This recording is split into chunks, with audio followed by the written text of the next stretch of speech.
హెచ్చరికలన్నీ తీసుకొచ్చి 11వ వచనం దగ్గరకు వచ్చినప్పుడు అంటాడు,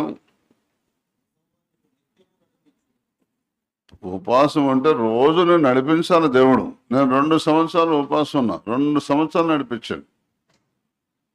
2 సంవత్సరాల ఏ ఊర్లో అడుగుపెడితే ఆ ఊర్లో సంఘమే. వింటున్నారా? ఏ మనిషికి ప్రార్థన చేస్తే ఆ మనిషికి అద్భుతమే. వింటున్నారా?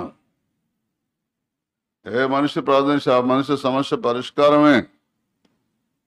అయితే ఉపవాసం ఉంటుంటే అందరు నన్ను పొగుడుతుంటే దేవుడు వాళ్ళని హెచ్చరిక చేయని పొగుడుతున్నారు.